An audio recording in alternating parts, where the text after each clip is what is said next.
Bien, merci beaucoup à l'Harmonie de Souchet pour cet intermède. Je tiens aussi à remercier la MD 311, qui est un avion français construit tout juste après-guerre, un bimoteur, un survol aussi bas. Vraiment, je veux remercier la défense civile. 4 avions.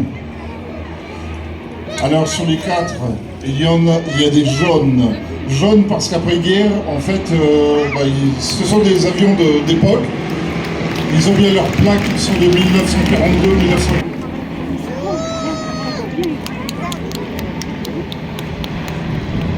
Voilà, formidable. Pouvoir vous montrer ça, c'est vraiment assez unique. Combat d'offensive, des milliers de morts. D'ailleurs, je vous rappelle que Lorette, c'est la plus grande nécropole de France.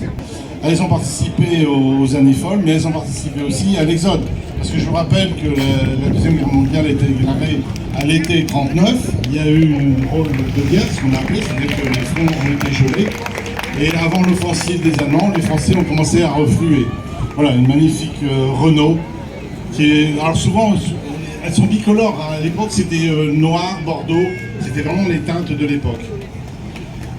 Bon là, bien sûr, on reconnaît la Citroën, fameuse Citroën, d'André Citroën, qui au début faisait de la mécanique, véhicule. Là, je suis tranquille. Donc Viva Stella, on va demander un petit propriétaire. Bonjour, elle est de quelle année? 1932. Dans son jus ou restauré? Restauré. Bien restauré. Et vous roulez tous les jours? Tous les jours, je vais au boulot avec. Ah ben chapeau. Bon, il n'a pas de vignette, c'était feu, mais bon, je pense qu'on pourra le pardonner. Et vous pourrez remarquer aussi une collection en famille. Vous avez vu passer tout à l'heure, ça démarre très jeune avec la petite Jeep passée. Ça démarre de bonheur, les enfants sont heureux, c'est la transmission du devoir de mémoire. Là ici, bon bien sûr, on est juste après-guerre, la 4 chevaux, la voiture familiale. Pensez qu'une famille de 4 partait en vacances avec ça. Faites-le maintenant, ça va être compliqué. Et puis alors la route, je vous dis pas. Vous roulez à combien, monsieur? 90. Oui, mais ça c'est dans une descente. Voilà, on va dire 70 en règle. Voilà. Donc voilà, la drôle de guerre se termine et l'offensive débute en mai-juin 1939. Donc les Allemands ont décidé de passer par les Ardennes, pour tourner un peu à Maginot. Donc nous avons un véhicule de prise allemand qui est une zone DAP, qui est d'époque en 1940-41. Mais les Allemands, il faut savoir que contrairement... Et notamment, je tiens à rappeler un bout d'histoire, c'est que du 16 mai au 21 mai 1940, de constituer la poche de Dunkerque, qui a permis d'évacuer des centaines de milliers de soldats franco-britanniques. On n'en parle pas, mais ce fut une victoire malgré ces jours sombres. On veut rendre hommage justement à ces véhicules, notamment anglais, cette moto Norton qui équipait beaucoup les estafettes britanniques. Alors là, un véhicule exceptionnel, alors on dit souvent exceptionnel, c'est surjoué. Non, ce véhicule-là est historique. Parce que vous allez rencontrer des collectionneurs qui m'ont dit « Oui, mais ma Jeep, mon camion, il a fait overload, débarquement. » Mon œil, il mente. Celui-là, historique, on le connaît. C'est un Fordson anglais.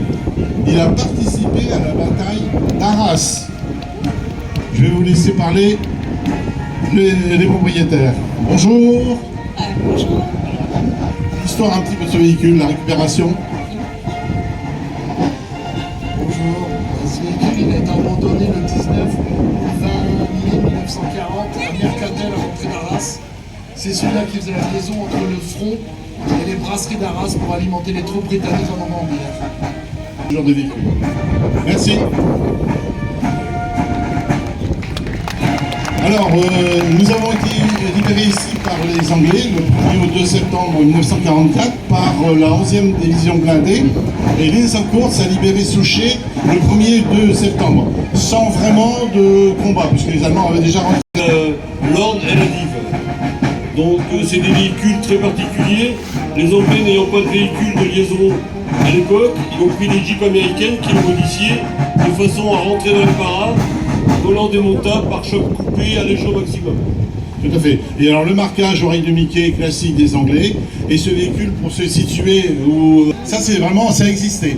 C'était pas standardisé, c'était fait sur le terrain. C'est une Jeep de guidage sur les aéroports, aérodromes, parce que vous imaginez beaucoup d'avions atterrissaient, décoller. Les pilotes ne connaissaient pas l'aérodrome, donc ils devaient suivre ce véhicule, mettre un petit peu à l'honneur, parce qu'on en parle très peu, c'est les troupes canadiennes. Bon, Canada, Vimy, ok, mais les Canadiens ont libéré la côte. Berck, Boulogne, Calais, ce sont les Canadiens. Donc c'est pour ça qu'il y a un petit marquage canadien, et en plus c'est... Non mais là, on va les laisser.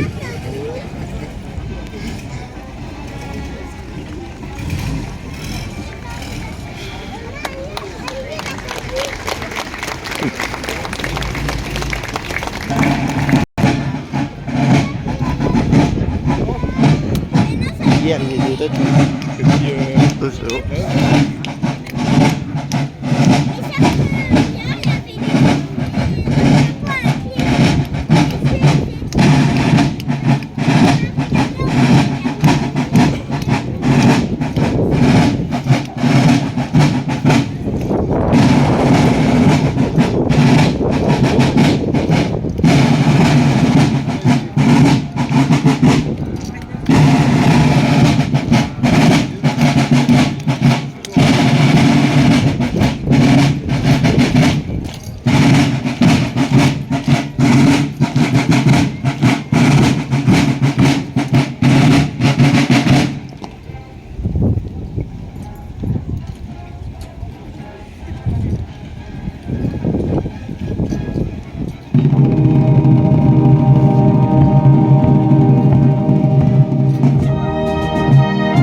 française.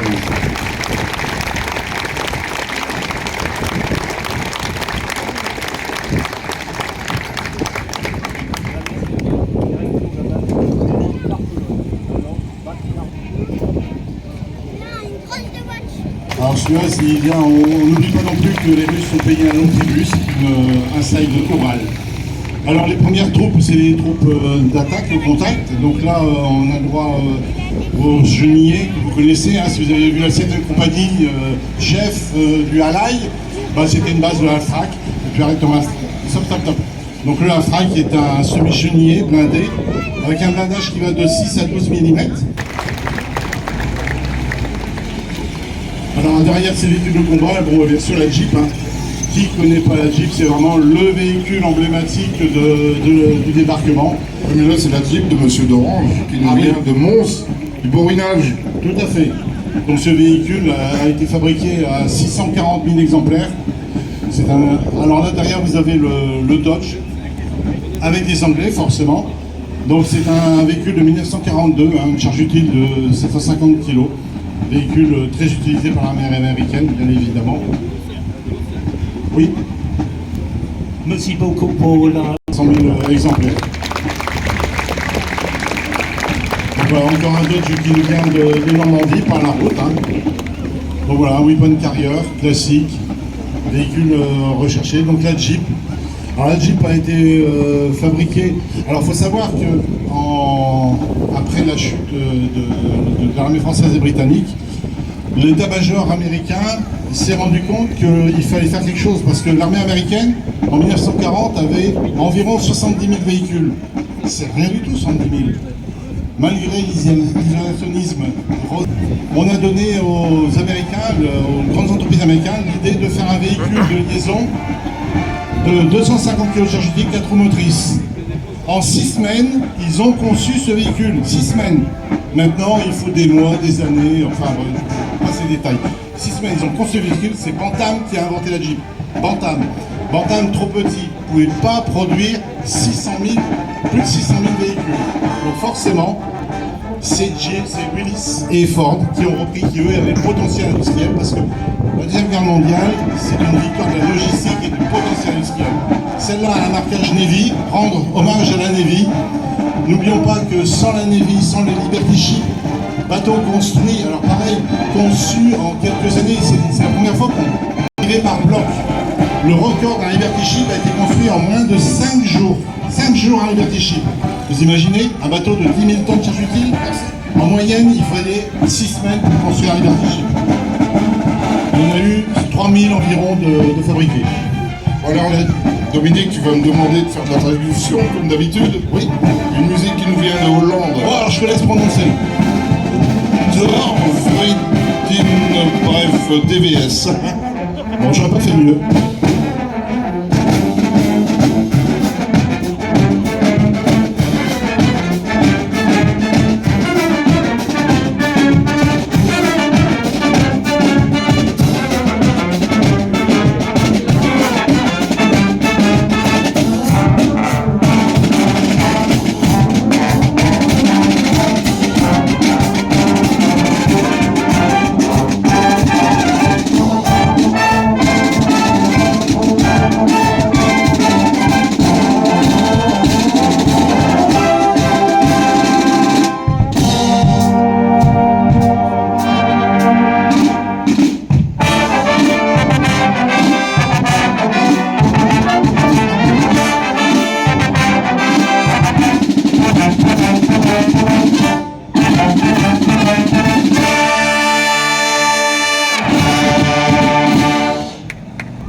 originaire d'Espagne, parce qu'il faut savoir que l'Espagne possédait le Benelux.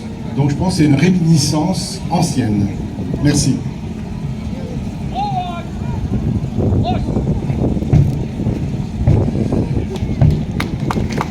On va reprendre sur le véhicule américain. Donc là vous avez deux motos, alors LC, et ils ont fait ça, une WLA militaire. Ce sont les mêmes motos, mais là au standard américain. Donc là nous avons Jean-Claude Laurier, qui est un ancien puisqu'il est dans sa 80e année, il pilote une Harley, pas évident, et il est présent avec nous depuis très longtemps, Jean-Claude. 1987. 1987, ça nous rajeunit un petit peu, hein, qu'est-ce que t'en penses? Mais on est toujours jeune, c'est dans la tête, c'est ça qui est important. Voilà, deux belles motos. Donc les États-Unis ont pris une civile pour faire ça, optimiser en permanence. Merci. Donc là, la Jeep que vous voyez derrière, donc là, alors les GI adoraient rouler pare-brise rabattu avec une housse pour éviter les reflets pour que l'aviation ne les repart pas. Le marquage devant 2 sur 2, c'est les passages de pont. Vous verrez plusieurs véhicules avec ce disque jaune. Pont jusqu'à 2 tonnes. Voilà, avancez, merci. Donc les Jeeps avec différents marquages. Voilà, vous voyez, donc cette Jeep là aussi, pareil, tout à fait. Donc là, ils ont relevé un petit peu le pare-brise. Donc là, ils étaient encore protégés. Mais on verra par la suite qu'ils avaient une astuce parce que les Allemands sont aperçus dans la guerre du blocage. Vous pouvez avancer. Ils sont aperçus que dans les bocages, si vous connaissez un peu la Normandie, ils roulaient comme ça et ils tendaient des fils de fer et ça décapitait les GIs. Un hommage aux médics, bien sûr. 2 secondes. Là, les médics ont été très importants. Il y a une logistique notamment de sang qui a sauvé, en estime, entre 60 et 70% des blessés graves. Il faut savoir qu'ils ont le sang se conserve à une certaine température, à froid. Il y avait du sang total, du plasma. Et il y avait toute une logistique d'avion, de TO Banque Sang, qui permettait de... Alors n'oublions pas les trous papiers, bien sûr. Hein, donc là, un soldat britannique, dans son uniforme, il doit avoir chaud, c'est de la laine. Hein. Donc des soldats américains. Et puis donc, mon père, ma soeur. Merci. Alors, il n'y a pas eu trop d'extraction. Non, pour l'instant, tout va bien. Bon, je compte sur vous pour sauver nos âmes. Hein. Merci. Et donc là, vous avez les troupes américaines classiques, hein, là vraiment avec le garant, le casque, la Big Red One, donc débarquement en Normandie, inclus Omaha Beach, la sanglante, c'est eux. Voilà. Donc nous repartons avec une Jeep. Donc vous voyez les marquages. Alors l'étoile, vous allez voir une étoile blanche. Ça, c'était pas uniquement américain, c'était l'étoilage de marquage véhicule allié pour la reconnaissance aérienne. Que ce soit britannique, canadien, américain, avait cette étoile blanche obligatoire. Et les inscriptions, bien sûr, il y avait un registre. Hein. Et avec les numéros de châssis, on arrive à savoir quand le véhicule est sorti de l'usine. On arrive à les... Donc là, un équipage aussi avec un hommage à la Pologne, hein, parce que je vous l'ai dit, Edin a été libéré par les troupes polonaises, hein, il ne faut pas les oublier, hein, le général Match. Alors derrière, ça c'est un véhicule qui fait rêver les collectionneurs, puisque c'est l'ancêtre du SUV, hein, le 4x4, c'est un Dodge Command Car, utilisé par les officiers pour aller sur le terrain. Un véhicule très prisé, pour la famille c'est vraiment idéal. Hein. Vous avez le coffre derrière, vous pouvez rabattre la capote, il manque que la climatisation. À l'époque ça n'existait pas, vous avez vraiment un beau véhicule très recherché. Alors là, ça c'est le véhicule dont Eisenhower, qui était vraiment le grand artisan. Eisenhower, c'est lui qui a vraiment géré la manifestation de la victoire. C'était pas un stratège de combat, c'était pas Patton. Mais toute la logistique, le débarquement, c'est lui. Et il a reconnu que ce GMC a permis la victoire. Alors ça, vous avez un GMC LO7, véhicule construit à 500 000 km, General Motors Company, une charge utile de 2005. Ça, c'était un dépanneur léger. Et là, vous avez la caisse bois, la cabine torpedo. Alors au début de la guerre, ils étaient tous en acier, et l'acier devenait stratégique. Donc on a fait des caisses bois et du tissu. Ouais Dominique, je te coupe à nouveau, puisque nous avons à nouveau une musique de Hollande, Tamarco.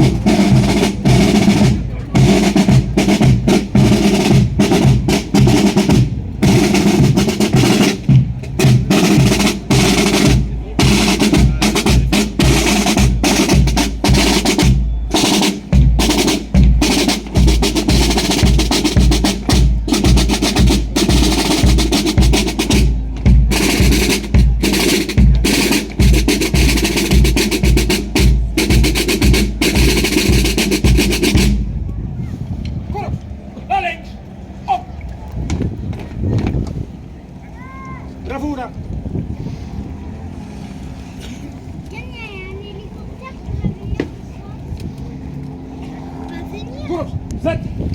Aan. Hier vanaf. 1, 2, 3, 4.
Le groupe Tamarco qui nous vient de Hollande.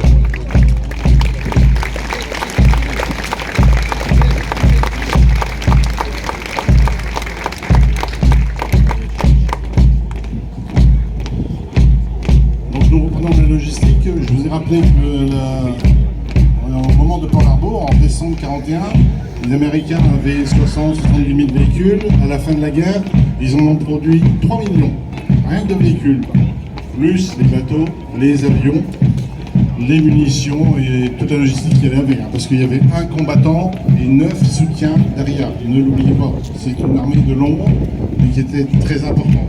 Et pareil, les Américains ont fourni, alors les Russes actuellement ont tendance à le minimiser, mais grâce à beaucoup de véhicules, ils ont fourni des chars, des véhicules, beaucoup de matériel aux Russes pour que les Russes puissent soutenir. Donc là de nouveau nous avons une Harley Davidson qui était produite à 90 000 exemplaires. Donc forcément c'est une moto qui intéresse beaucoup de collectionneurs parce que c'est facile à stationner, ça ne consomme pas grand chose. Bon, pas trop facile à piloter mais c'est un effet qui fait beaucoup. Et la Jeep, donc vous voyez, je vais rappeler le fil tendu. Vous voyez son coupe-fil, ça a été produit sur le champ. C'est pas standard, ça a été fait pour couper les fils d'acier. Alors une petite précision quand même sur cette Jeep. En fait, vous avez Dudul qui est derrière la mitrailleuse. Et hier, il a fait sa demande en mariage et la personne a accepté. Donc ils avaient tout le monde au 8 mai. Alors ça, il faut que ça reste un jour férié, hein, désolé, mais il y avait tout le monde au mariage. Pleure pas Dudul, tout va bien. Mais on sert aussi d'agence patrimoniale, de centre de rencontre. Vous voyez, c'est vraiment très très convivial. Hein. Si jamais ça déclenche une envie de posséder ce genre de véhicule, le public, rapprochez-vous des clubs. N'allez pas voir un revendeur professionnel, il va vous la faire à l'envers. Par contre, rapprochez-vous des clubs, vous allez trouver des gens qui vont vous conseiller. Donc toujours c'est cette Jeep avec ce coup de fil. Et le Popis devant, hein, qui est vraiment la fleur emblématique du Commonwealth. Ça date de la première offensive du 1er juillet 1916, hein, les batailles de la Somme, où toute une génération, 20 000 tués en une journée. Hein. Vous voyez un peu ce que c'est, 20 000 jeunes tués en une journée. Nous avons le bleuet qui ne faut pas oublier. Et c'est une Jeep radio, tu as vu, il donne des informations pour les avions. Tout à fait. Donc là, le Dodge, arrêtez 2 secondes juste. Vous voyez le marquage, alors là c'est particulier, là l'étoile blanche, ok, aérien. Voilà le Dodge, hein, vous voyez, il passe un ton de 3 tonnes. Une charge utile de 750 kg, hein, c'était pas grand chose, c'était des véhicules qui étaient surdimensionnés. Je vous rappelle que ces véhicules-là, le quartier général américain avait une durée de vie estimée de 2 à 3 mois. 2 à 3 mois de ces véhicules. Hein. On les retrouve 80 ans plus tard, toujours en activité. T'as pas prévu l'apéro? Non. Monsieur le maire, l'apéro? Non, lui non plus. Non plus? Non. Donc on va manger directement, quoi. Oui. Alors, regardez un peu ce qu'ils ont fait là. Là, ça ce sont des furieux. Hein. Des malades. Des malades. Alors c'est une base de GMC châssis court, hein, ok. Mais regardez derrière. Ah ben, ils sont en train de faire la popote. Faut les voir sur le camp, ils ont une logistique de dingue. Et ils nous servent des repas chauds dans les popotes, de la nourriture. Oh oui, je vois que la tribune officielle a faim, Jérôme. Monsieur le Président! Oh là là là là! N'ayez pas peur!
Saint-Nazaire, Saint-Marmont.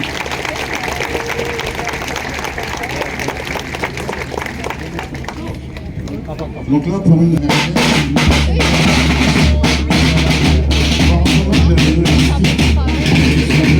les voies express. Donc là, vous avez un premier véhicule qui va arriver. Alors les boomers, actuellement c'est très à la mode les boomers, je sais pas pourquoi, on dit les boomers, pourquoi. Les boomers vont se souvenir de ce véhicule. Le cirque Binder, ça vous dit quelque chose? Eh ben, quand on était petits, ils avaient des GMC, et ce tracteur qui tirait les cages au fond, c'est un international. Véhicule donc de l'armée américaine, c'est un véhicule qui est rare, 11 000 exemplaires, mais des existants il y en a très peu, qui servait à atteler la remorque 5 ou 10 tonnes. C'était exceptionnel, c'était un 4-2, pas 4-4. Et il avait un usage. Alors d'ailleurs vous retrouvez le GMC, donc la plaque 9-7, écran de 9 tonnes avec remorque, 7 tonnes sans remorque.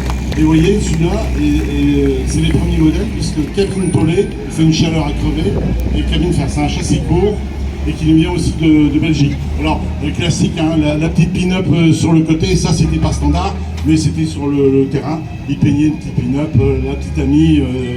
D'ailleurs, souvent ils avaient des noms. Le nom de ce camion, il un petit peu le délire. Il y avait un atelier de réparation tous les 50 km. Et le véhicule qui n'était pas réparable, à la casse directement. Voilà, alors là vous avez donc devant. Donc ça c'est un véhicule à SCZ, donc la Red Bull Express, qui est en fait une communication avant et arrière, et avec le disque rouge. Donc ça c'est vraiment typique de la Red Bull Express, disque rouge.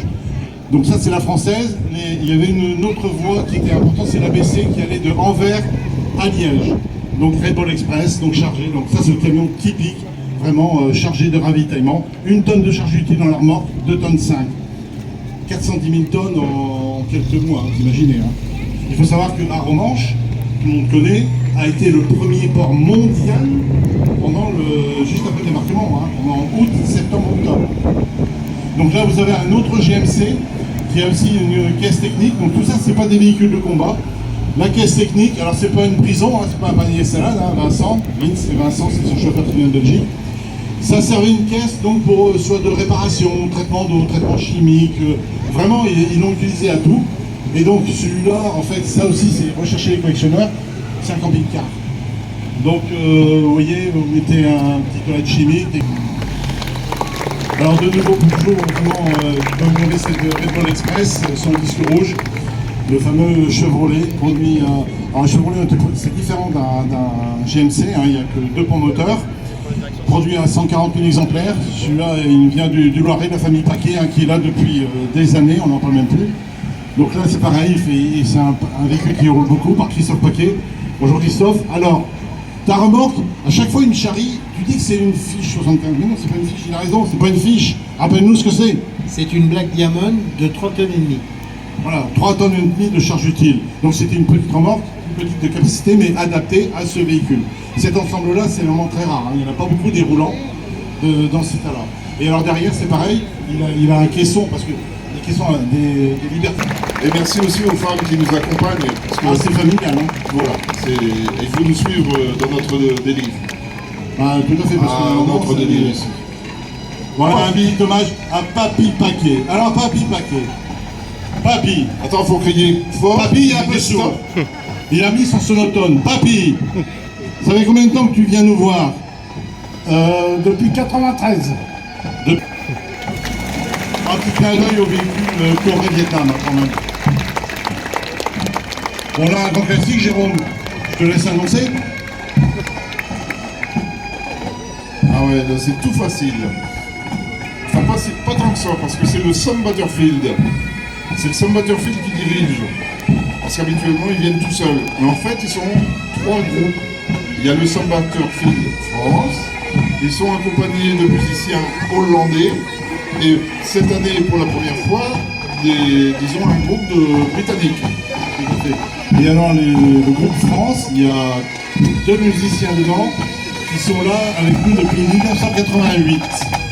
Hier, quand on s'est revus, on s'est rappelé des bons moments, 1988, il y a quelques années, monsieur Mélic, n'est-ce pas?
dirigé par Ray Goldberg. C'est très important. Il a tenu à être là aujourd'hui, je m'en félicite. Et puis voilà, l'association, un petit club de rien, des gens sérieux qui se prennent pas au sérieux, c'est ça qui est important. Voilà, quelques membres, la famille Mignotte, Sylvain, un nouveau membre, parce que vous voyez, c'est une famille de rencontre, et finalement les enfants, ils se retrouvent ensemble. Voilà, Manon et Cody Paquet, qui vivent ensemble, ils vivent même maintenant à Vivi. Il a Sophia qui me fait saigner à son papy. Voilà, merci Cody avec son beau GMC. Voilà, Jean-Marc et Sylvie, Maxence. Donc tout ça, ça fait partie du club. Alors, notre président Jérôme Mignotte, sans qui cette manifestation n'existerait pas, qui arrive à motiver ses troupes. N'oublions pas la famille Épée quand même au départ,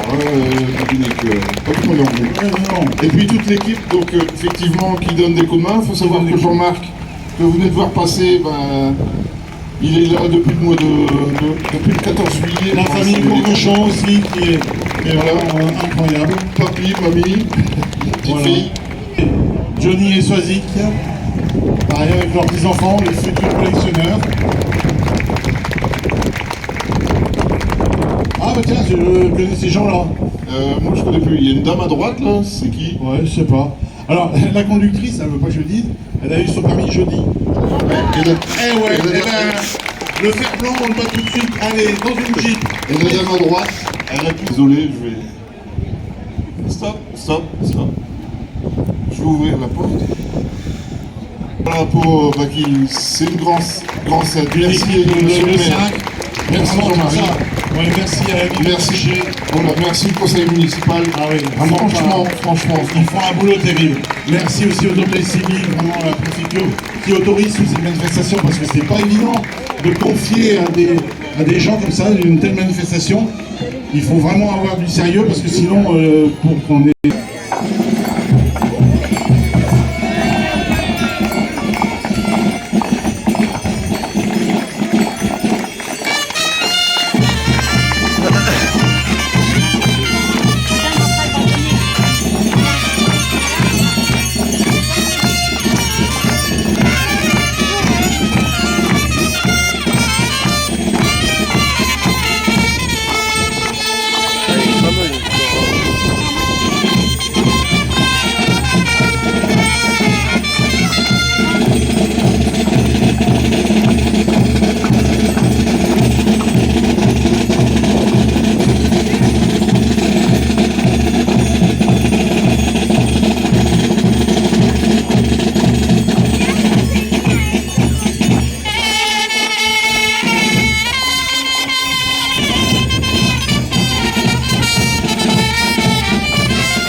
monde.